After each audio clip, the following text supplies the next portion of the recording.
समय कृष्णचंद भाग गए आधी रात, और एक समय कंस को पछाड़ दिया रण में, और एक समय अर्जुन ने महाभारत जीत ली, एक समय कौल भील लूट लिए वन में, और एक समय रावण को 10 शीश मिले बर में, और एक समय 10 शीश कटे पड़े रण में। तो आदमी विचारे की बात यहाँ कौन करे, यहाँ सूरज की 3 गति होते एक दिन में, यहाँ सूरज की 3 गति होते एक, सुबह का सूरज कुछ होता है, दोपहर का सूरज कुछ होता है, सांझ का सूरज।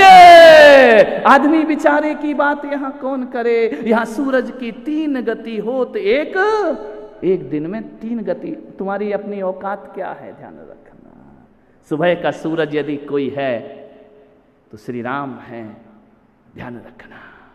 सुबह का सूरज कोई है, नारायण श्री कृष्ण है, दोपहर का सूरज श्री राम है, तो सांझ का सूरज महावीर भगवान हुआ करते हैं। 3 गति होती है, सोचना है आपको।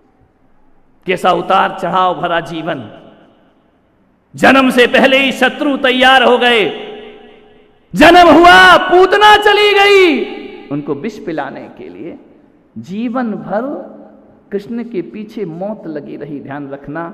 लेकिन एक संदेश नारायण कृष्ण देते रहे कि 1000 दुश्मन हो, 1000 मौत पीछे लगी हो, जिंदगी को हंस के मुस्कुरा दो, सारे दुश्मन तुम्हें छोड़ करके दुनिया से परास्त हो जाएंगे। हंसते हंसते कृष्ण कभी क्रोधित नहीं हुए, हमेशा उनकी चित्र देखना मुस्कुराता हुआ चेहरा, आनंद चेहरा, खिलखिलाता चेहरा, ऐसा आनंद कि दूसरों को भी आनंद प्रदान कर दिया करते हैं। नारायण कृष्ण की लीलाओं को देखने का प्रयास करो। मैं आपसे एक निवेदन कर रहा हूं, 2 चीजें हमारे पास, कथनी और करनी। ध्यान रखना, ये नए नए छोरो है ना, ज्यादा कृष्ण बनने की कोशिश मत करना, है ना।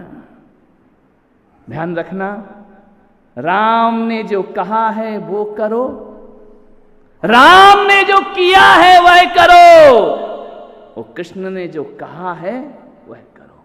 कृष्ण ने जो किया वो मत करना, इतने पिटोगे निकलना मुश्किल हो जाएगा।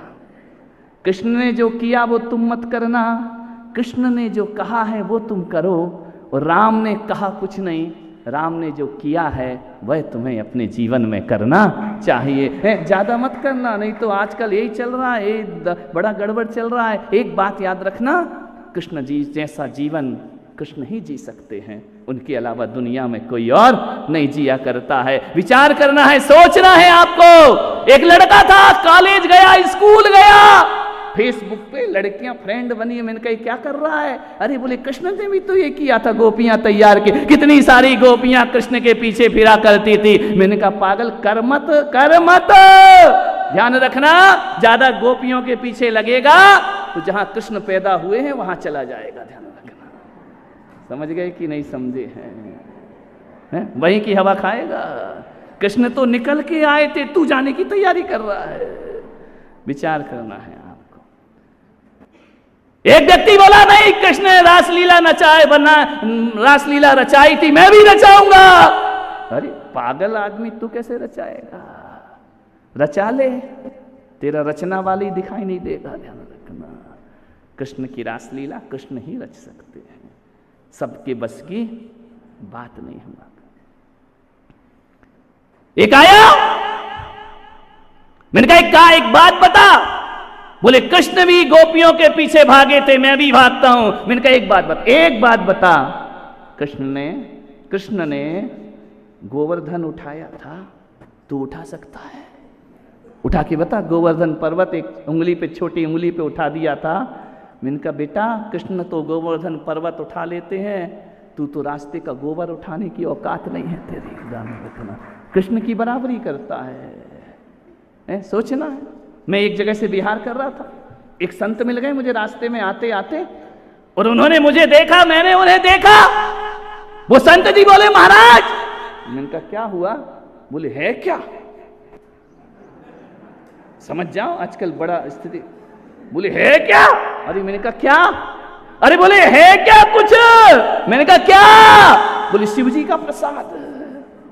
बोले शिव जी ने भांग पी थी, शिव जी ने गांजा पिया था, शिव जी अवधूत थे, शिव जी मसानवासी थे, तुम भी अवधूत लग रहे हो, नग्न दिगंबर। कुछ है क्या?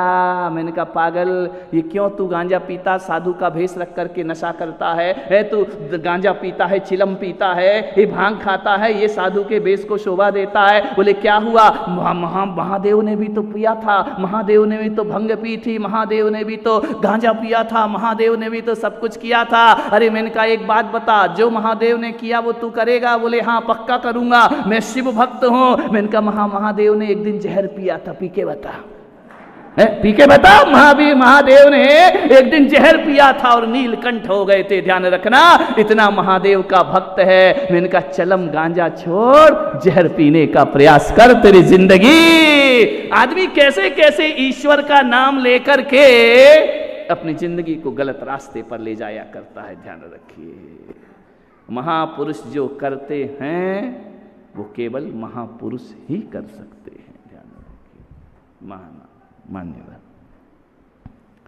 नारायण कृष्ण का जन्म जेल में हुआ। तुम थोड़ी सी परेशानियों में घबरा जाते हो, जेल में पैदा हुए। और एक बात जिंदगी भर याद रखना, जेल में जन्म लेना बुरी बात नहीं हुआ करती है। जेल में जन्म लेना कोई बुरी बात नहीं है।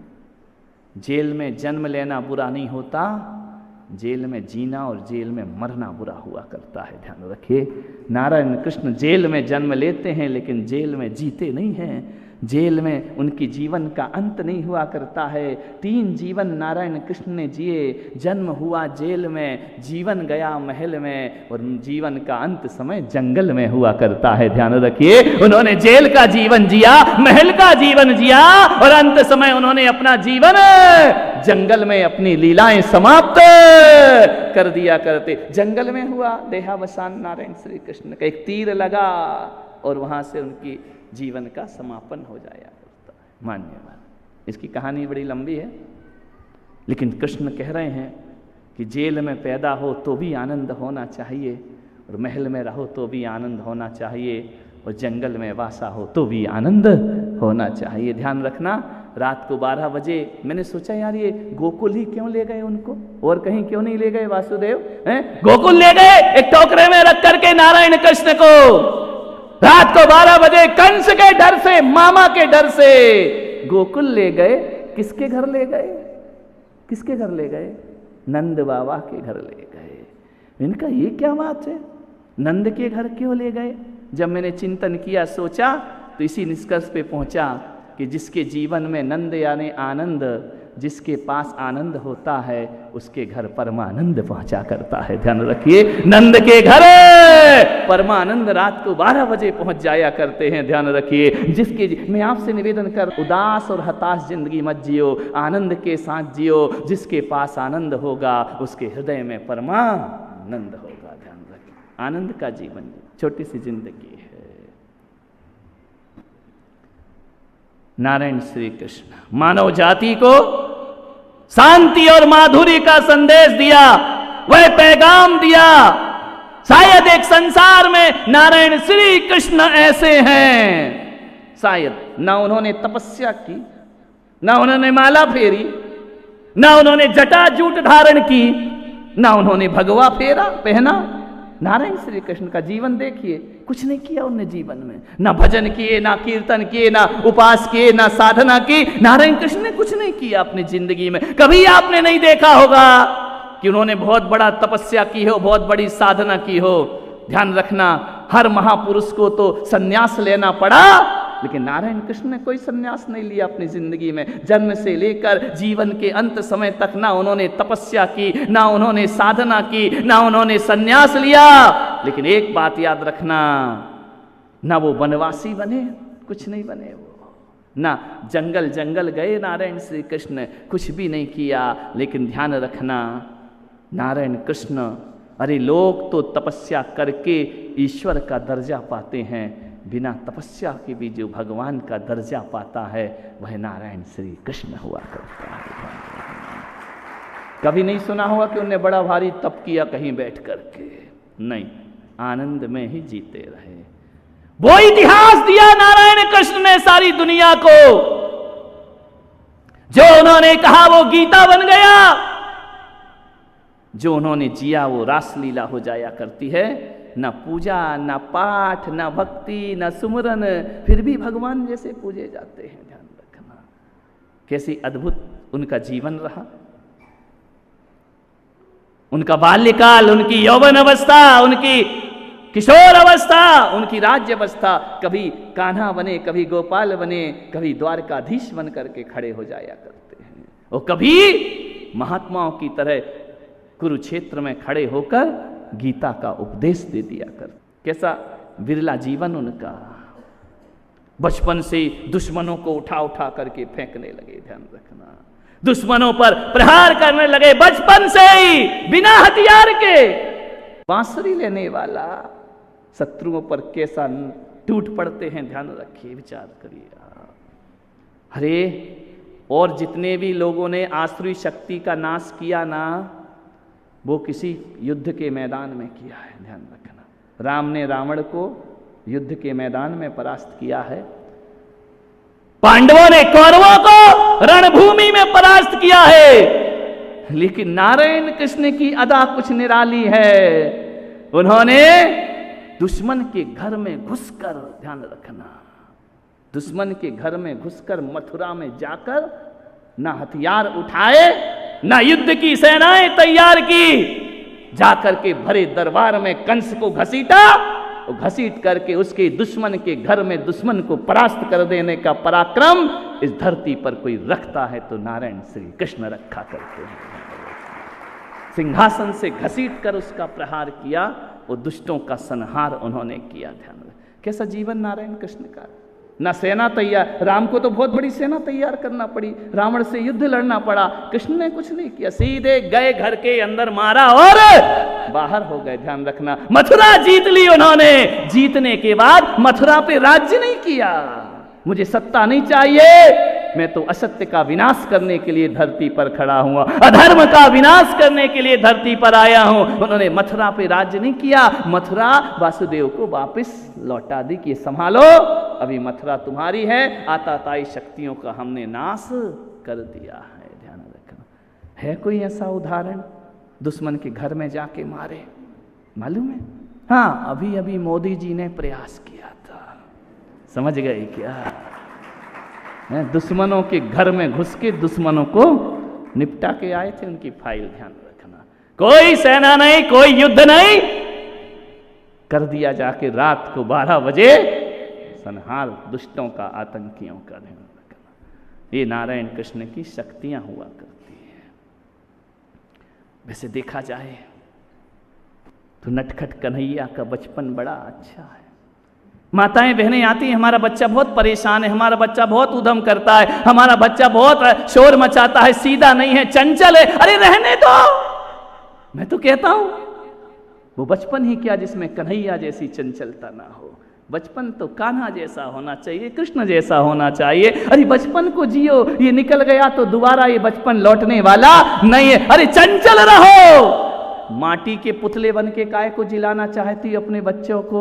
अरे करने दो शैतानियां, करने दो मस्तियां। बचपन है ये, दोबारा कभी लौट करके आने वाला नहीं है। बचपन कृष्ण जैसा होना चाहिए, जवानी राम जैसी होना चाहिए। मैं आपसे कहता हूं, जवान होने से पहले जितनी शैतानियां करना है आप कर लीजिए, कोई दिक्कत की बात नहीं है, कोई परेशानियां नहीं है। अभी तो खेलने दो, बचपन है, खेल। तुम बचपन से 100 में से 100 नंबर लाना, पढ़ाई कर, ट्यूशन जा, करियर बना।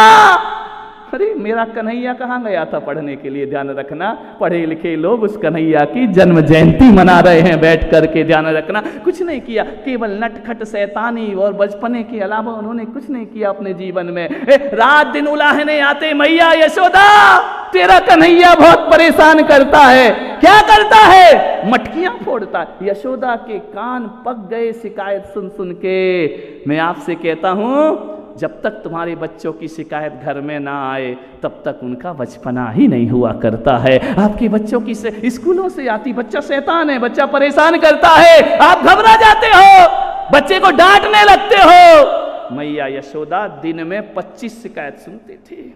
जहां जाए छेड़छाड़ के चले आए, पनघट पे जा रहे मटकियां फोड़ दी, घरों में गए माखन चुरा लिए, मटकियां फोड़ दी सबकी। ध्यान रखना, आपको माखन चोर, ध्यान रखना, कैसा भगवान है तू, कभी रणछोड़ दास बन जाता है, कभी माखन चोर बन जाता है, तो कभी गीता का ज्ञान लेकर धरती पर आ जाया करता है।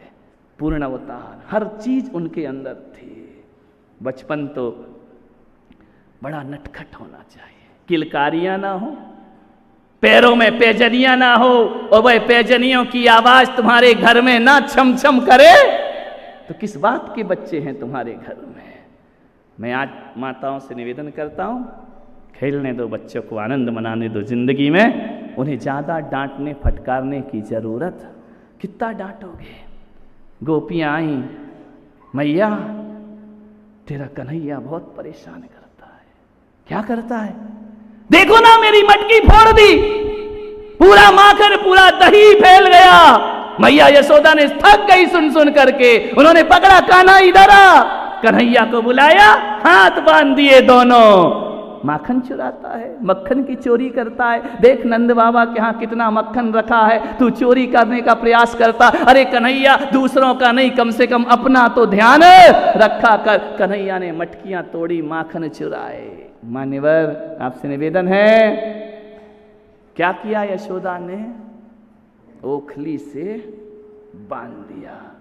अरे वो गाल किस काम के, जिन पर माँ के चांटे ना पड़ा हों, वो पैर किस काम के, जिसमें माता ने रस्सियों से बांधा ना हो। ध्यान रखिए, बांध दिया कन्हैया को रस्सी से, जोर से।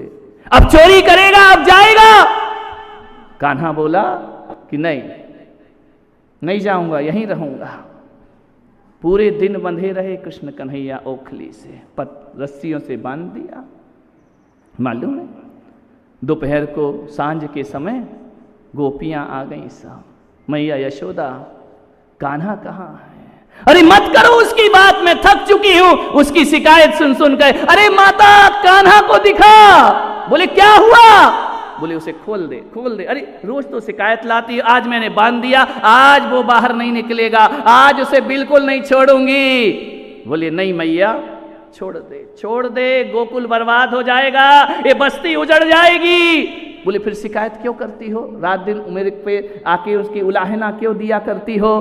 बोले मैया देखना, जब से तूने कान्हा को बांधा है ना रस्सी से, पूरे गोकुल की गैया दूध देना बंद कर दिया है। ध्यान रखें, कोई गाय दूध नहीं दे रही है। थक गए हम दूध निकाल निकाल के, गायों के थन से दूध नहीं बचा है। तो बोले क्या करें? बोले इसको छोड़, ये बांध रखा है ना, इसकी शैतानी से गोकुल चला करता है, इसकी लीलाओं से गोकुल का जीवन चला करता है। तुझे याद नहीं आती कान्हा? अरे बहुत आती है, लेकिन तेरे जैसे दोस्त होंगे ना तो खुशियों में आग लगाते हैं और करते क्या है। मुझे बहुत याद आती है। गोपियों ने क्या कहा है? बोले यही कहा है कि कान्हा गोकुल वापिस लौट आओ। गोकुल सूना शमशान जैसा माहौल है पूरे गोकुल में, गाय दूध नहीं दे रही है, किसी का मन नहीं लग रहा है, ग्वाल वाल जंगल में नहीं जा रहे हैं। कन्हैया ने कहा मैं नहीं आऊंगा। उद्धव ने कहा कि देखो इतना बुरा मत मानो, चलो वापिस। बोले नहीं मैं नहीं जाऊंगा। तो बोले इतना प्रेम क्यों है तुम्हें गोपियों से, जब इतने उनके विरह में व्याकुल हो तो चलते क्यों नहीं? बोले नहीं जाऊंगा, आज तुझे समझाऊंगा। तूने कहा था ना कि गोपियों के पीछे क्यों लगता है, जा उद्धव आज मैं तुझे समझाता हूं। कृष्ण गए और लेट गए जमीन पर, पेट दर्द का बहाना करने लगे, तड़पने लगे, बहुत दर्द हो रहा है, बहुत दर्द हो रहा है। उद्धव ने कहा ये क्या हुआ? अभी अभी तो हंस रहे थे, हास परिहास कर रहे थे, अब क्या हो गया? नारायण कृष्ण ने कहा मुझसे पीड़ा सहन नहीं हो रही, मुझसे दर्द सहन नहीं हो रहा है। बड़े बड़े वैद्य आए, हकीम आए, इलाज किया। अब बीमारी हो तो इलाज कर, बीमारी तो थी नहीं। कन्हैया है, छलना मेरा काम, ध्यान रखना है, बीमारी नहीं। लेकिन कृष्ण ऐसे हो गए, तड़प गए, पसीना निकल आया। उद्धव भागे रुक्मणी के पास, रुक्मणी जामवंती चलो चल करके देखो सत्यभामा, कृष्ण बीमार है। लौटे दौड़े दौड़े आए, क्या हुआ क्या हुआ? बोले कोई भी दवाई काम नहीं कर रही। कृष्ण ने कहा मेरे पेट का दर्द ठीक हो सकता है। बोले कैसे ठीक होगा? बोले जो अपने पैरों की धूल दूध में घोलकर मुझे पिलाएगा, उससे मेरा दर्द ठीक हो जाएगा। पैरों की धूल। लेकिन एक बात याद रखना, उसके पीछे एक शर्त है, एक नियम है कि जो भी अपने पैरों की धूल मुझे देगा वो नरक जाएगा। ध्यान रखना, नरक। सारी ग्वाल वाल पीछे हो गए कि नरक जाएंगे। बात तो सही है, पैरों की धूल दूध में घोलकर पिलाऊं तो वह व्यक्ति नरक जाएगा। रुक्मणी से कहा कि आप दे दो। रुक्मणी ने कहा पागल है, मेरे सरताज, मेरे द्वारकाधीश, उन्हें मैं अपने पैरों की धूल दूंगी। अरे बोले वो तड़प रहे हैं। बोले नहीं, इतना पाप में नहीं कर। सत्यभामा तुम दे दो। सत्यभामा ने कहा ऊधो, तेरा दिमाग भी ऊधो है क्या, पागल हो गया है।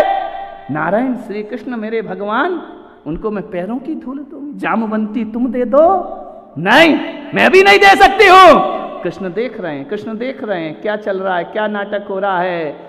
खबर गोकुल में पहुंच गई, कृष्ण की बहुत तबीयत खराब है, कृष्ण बीमार हैं, कृष्ण तड़प रहे हैं। गोपियों ने उधर दौड़े दौड़े गए गोपियों के पास। कृष्ण ने कहा कि जाओ जरा गोपियों से पूछ करके आओ। जैसे ही गोकुल में गए, गोपियों से कहा, गोपियों ने कहा बताओ कान्हा कैसा है। अरे बोले तड़प रहा है, वेदना है, कष्ट है, दुख दूर नहीं हो रहा। अरे बोले पागल यहाँ क्या कर रहा है, तू वहीं जा। बोले जाऊं तो, लेकिन दवाई नहीं है, कोई औषधि नहीं मिल रही है। कृष्ण ने कहा है कि जो अपने पैरों की धूल दूध में घोलकर मुझे पिलाएगा, कृष्ण ठीक हो जाएगा। तो बोले क्या दिक्कत है, ले जा हमारी धूल। बोले एक बात याद रखना, धूल तो ले जाऊंगा, लेकिन जिसकी धूल कृष्ण पिएंगे वो नरक में जाएगा। गोपियों ने कहा नरक में जाएगा। बोले ज्यादा ज्ञान की बात मत बांट। गोपियों ने धूल निकाली, दूध में घोला, जाके पिला देना। बोले नरक जाएगी, नरक। तो मालूम है गोपियों ने क्या कहा, मेरा कृष्ण ठीक होता है तो एक बार नहीं हम 100 बार नरक जाने को तैयार हुआ करते हैं।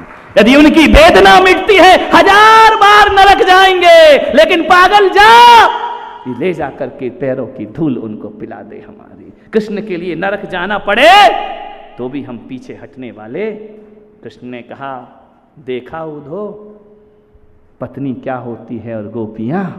नहीं तुम लोग मत समझना रे, नहीं तो ललित को बड़ी हंसी आ रही है। आज मिला सच्चा ज्ञान। ध्यान रखना, विचार करना है। अपने आराध्य के लिए नरक भी जाना पड़े तो जाने को तैयार हो जाया करती है। मान्य ऐसा कृष्ण का जीवन। शांति दूत भी बन जाते हैं नारायण कृष्ण, सम्राटों के सम्राट द्वारकाधीश। और लड़ाई ना हो, युद्ध ना हो, इसके लिए शांति दूत बनकर के हस्तिनापुर पहुंच जाया करते हैं। जिसके दरबार में हजारों दूत खड़े हों, लेकिन ये दुनिया लड़ना नहीं चाहिए, प्रेम से जीना चाहिए। धन दौलत के लिए मत लड़ो। नारायण कृष्ण शांति दूत बनकर पहुंच जाया करते हैं। मैं संधि का प्रस्ताव लेकर के पहुंच जाया करते हैं मान्यवर। लेकिन दुर्बुद्धि दुर्योधन को कहां समझ में आता है मान्यवर। कुलवधू का चीर खींचा जाना, ऐसा इतिहास, गंदा इतिहास, काला इतिहास हमारे देश की माटी पर गुजरा है। महाभारत कलंक है इस धरती पर। बड़े बड़े योद्धा, बड़े बड़े सम्राट, बड़े बड़े वीर, उस दिन ऐसा लग रहा था कि यह योद्धाओं की सभा नहीं, ये कायरों की सभा लगी हुई है। अपनी ही कुलवधू को मासिक धर्म में निर्वस्त्र किया जाए। अरे राजसभा की भी कोई मर्यादाएं होती है, वचनों की भी कोई मर्यादा होती है। ऐसा कैसा राजधर्म। भीष्म पितामह सिंहासन से बंधे हुए बैठे हैं, देख रहे हैं कुलवधू के साथ किस तरह की हरकत की जा रही है। अरे कोई मर्यादा होती है कि नहीं होती है राज दरबार की, राजसभाओं की। ये कैसी मर्यादा है। एक स्त्री को जुए में हार जाना सामान, एक साधारण से सामान की तरह है मान्यवर। घसीट करके दुशासन लेकर आता है भरी सभा में, द्रौपदी को बाल पकड़ के, केश पकड़ के लाता है, चीखती है, चिल्लाती है, अबला आवाज लगाती है, पति को दुहाई देती है, देवर को दुहाई देती है, महाराज भीष्म पितामह को दुहाई देती है। वह आवाज लगाती है कोई तो मेरी रक्षा करो। धृतराष्ट्र को कि महाराज ये क्या हो रहा है आपके दरबार में। आपकी बाहर की नहीं भीतर की भी आंखें फूट गई हैं लगता है। हजार उलाहना देती है, द्रौपदी कहती है मैं अभिशाप दे दूंगी। एक सती का अभिशाप लग जाए तो पूरा हस्तिनापुर सर्वनाश होने में ज्यादा देर।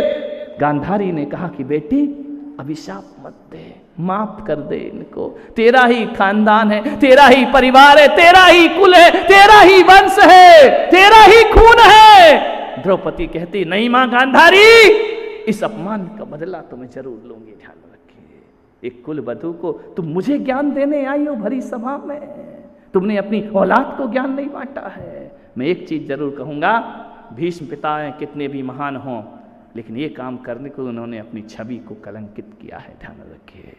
द्रोणाचार्य, कृपाचार्य, ये सब महान लोग, महान योद्धा, भरी सभा में एक नारी को बेइज्जत किया जा रहा है, सबसे लड़का करके बैठे हैं। द्रौपदी ने कहा कि पितामह ये कैसा धर्म है आपका, लज्जित सिर झुकाए बैठे हैं। देखा पांडवों की तरह बड़े बड़े योद्धा, भीम भी गदा नीचे है आज भीम की। एक ऐसे वचन है, एक ऐसी मर्यादाएं हैं, जब सब जगह से वह देख लेती है कोई भी मेरे पक्ष में नहीं बचा है, किसको आवाज दूं, किसे पुकारूं, तब वह कहती है बिन काज आज महाराज लाज गई मोरी, बिन काज आज महाराज लाज गई मोरी, दुख हरो द्वारिकाधीश शरण में तोरी। ध्यान रखना, नारायण कृष्ण को आवाज लगाती है। नारायण कृष्ण से पूछा, नारायण कृष्ण ने आके चीर बढ़ाया। दुस्शासन कहानी आपको मालूम है, रटी हुई है, बच्चों बच्चों को मालूम है। जब सब उपसर्ग टल गया तब द्रौपदी ने पूछा कि हे द्वारिकाधीश, इतना लेट क्यों आए तुम, पहले क्यों नहीं आए? जब मेरी साड़ी पर उस पापी का हाथ चला गया तब तक भी तुम नहीं आए, क्यों इतनी देर करी तुमने आने में? आज ये द्रौपदी अपने भाई से पूछती है कि भरी सभा में आने में इतनी देर क्यों लगाई तुमने, पहले ही क्यों नहीं आए, पहले ही पापियों का संहार क्यों नहीं किया तुमने? द्वारिकाधीश कहते हैं कि रुक्मणी, द्रौपदी, मैं तो वहीं था, मैं आया थोड़ी हूं, मैं तो वहीं था। तो फिर ऐसा दरबार में ये सब देख क्यों रहे थे जब आप वहीं थे? बोली गलती तेरी है द्रौपदी, यदि तू मुझे एक बार कहती ना हे घट घट के अंतर्यामी, तो दुशासन तेरा चीर छू भी नहीं सकता था। लेकिन तूने पुकार लगाई तो मुझे घट घट का अंतर्यामी नहीं कहा, तूने द्वारिकाधीश कह करके बुलाया, तो मुझे इस सभा से द्वारिका जाना पड़ा और वहां से लौट करके मुझे वापस आना पड़ा। ध्यान रखिए, इस कारण तेरी सहायता में मैं लेट हो गया, तेरा चीर खींचते रहा। ध्यान रखिए, यदि एक बार तू कह देती मेरी बहन कि हे घट घट वासी नारायण कृष्ण, घट घट वासी कहती तो मैं वहीं पर तेरी सभा में मौजूद था। ध्यान रखिए, कभी कभी हमारे जीवन में भी ऐसी चीजें हो जाती हैं, लेकिन द्वारकाधीश ने कहा तेरी हाथ में बांधी गई एक पट्टी का उपकार तो मुझे चुकाना ही था। हे द्रौपदी, ध्यान रखना, नारायण कृष्ण ये बाल जो कभी गंगा में यमुना में जाकर के जो गोपियों के चीर चुरा लेते हैं, वह नारायण कृष्ण वक्त पड़े तो किसी का चीर भी बढ़ा दिया करते। कैसा अद्भुत जीवन है नारायण कृष्ण का जीवन, कभी चीर चुराते हैं तो कभी चीर बढ़ा दिया करते हैं। ध्यान रखना, और कभी बांसुरी बजाते हैं तो कभी सुदर्शन चक्र भी अपने हाथों में उठा लिया करते हैं। इसलिए कहा जाता है कि नारायण कृष्ण का जो अवतार था वह पूर्ण अवतार हुआ करता है। ध्यान रखिए, सोचना है क्या किया उन्होंने। कभी डर के भागते हैं तो कभी शत्रु को पछाड़ दिया करते हैं। कैसा विपरीत विरोधाभास भरा जीवन नारायण कृष्ण ने अपने जीवन में जिया है। ध्यान रखना, मान्यवर, एक ही निवेदन है, कृष्ण आगामी भवों में जैनों के भगवान बन करके आने वाले हैं। हम रोज अर्घ चढ़ाते हैं, भविष्य काल की 24 को अर्घ समर्पित किया करते हैं। नारायण कृष्ण, अभी एक चल रहे थे ना, भजन गा रहे थे इस्कॉन मंदिर के लोग, राम राम हरे हरे कृष्णा कृष्णा। अरे यार, मैंने कहा हरे कैसे हो गए? अभी बैठी बैठी मेरा दिमाग लगा, कि कृष्ण तो नीले थे, कृष्ण तो सांवले थे, हरे हरे क्यों कह रहे हैं? हरा रंग कैसे हो गया? राम पीत वस्त्र के थे, मां राम जो थे पीत वर्ण के थे, कृष्ण जो थे वह कृष्ण वर्ण के थे, पीतांबर पहनते थे। ध्यान रखना, उनका वस्त्र सबसे प्रिय वस्त्र कौन था? कृष्ण का पीतांबर, मोर मुकुट माला वैजंती माला धारण करने वाले सुदर्शन चक्रधारी नारायण श्री कृष्ण। मैंने कहा पहनते तो पीले वस्त्र थे और खुद काले थे, खुद सांवले थे। ध्यान रखना।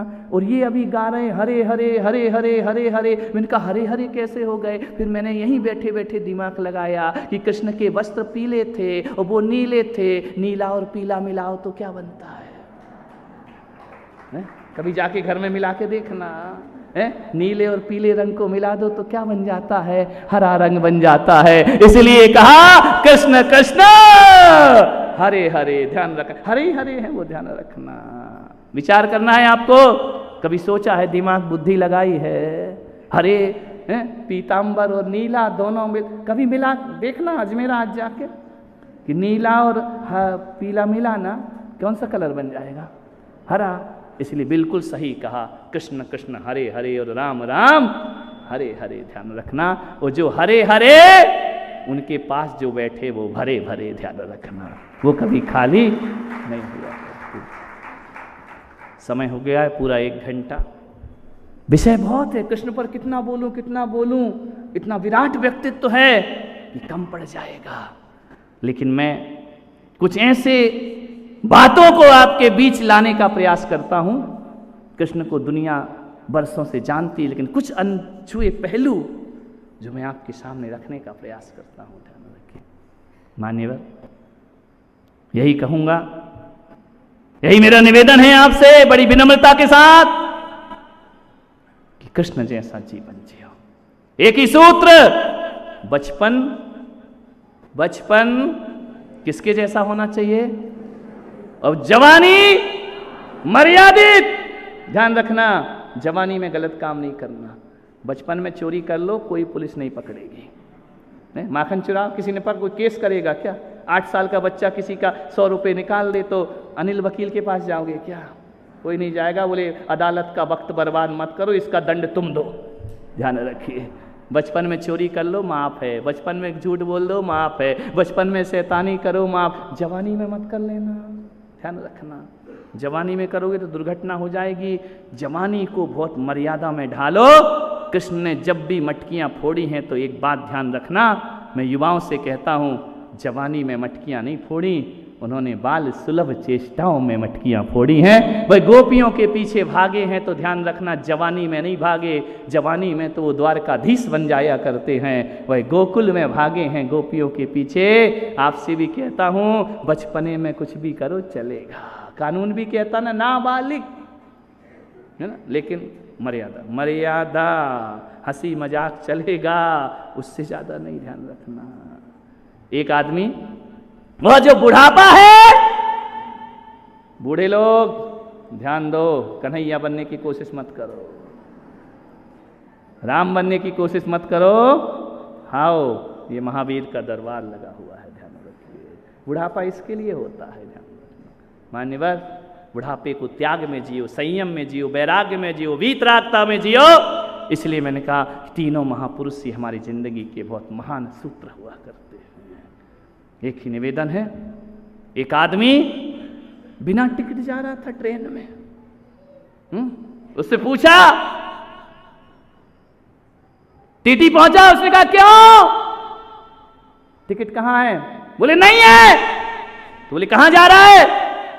बोले राम जन्मभूमि। तो बोले टिकट नहीं है? बोले नहीं।